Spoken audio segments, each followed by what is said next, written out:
when I'm in Oxford, I love doing maths. You know, when I'm not doing maths as a job, I go and do maths as outreach.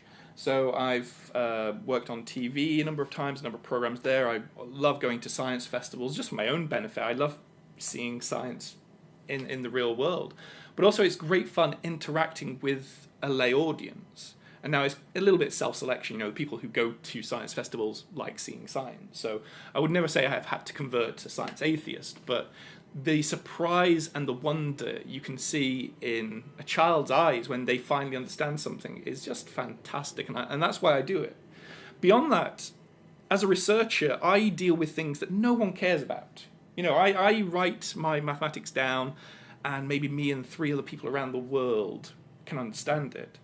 And that kind of it depresses me. So what I really feel is that an idea not communicated can scarcely be said to exist. So I try and go out and force mathematics onto people, and you will enjoy it, you will like it. And I hopefully try and find ways of being entertaining through mathematics. And maybe, just maybe, if they enjoy it, we get more people doing mathematics.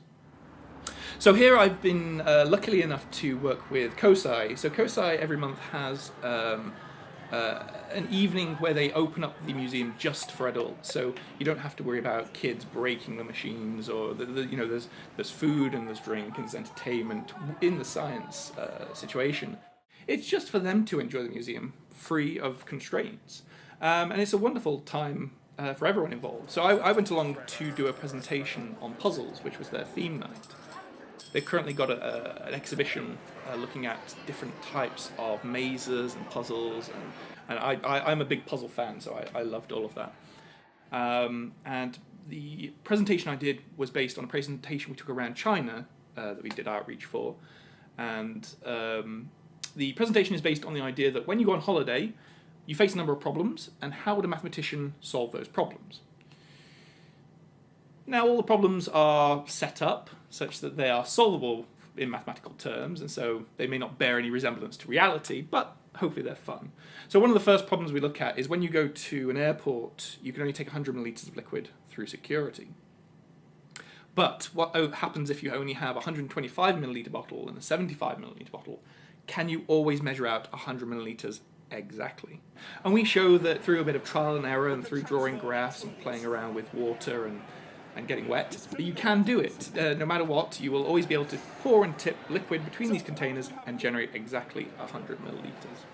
The other problems we look at are in terms of getting to the plane in the optimal way and putting out fires in your hotel. Like I say, these are problems you may face in terms of going on holiday, or you may not, but they're all good fun, and you get people interacting, and lots of the audience, I've got to say, was fantastic. They were all willing to take part and make fools of themselves, you know, because that's what science interaction for me is all about. It's willing to be wrong, but then willing to learn how to do it right.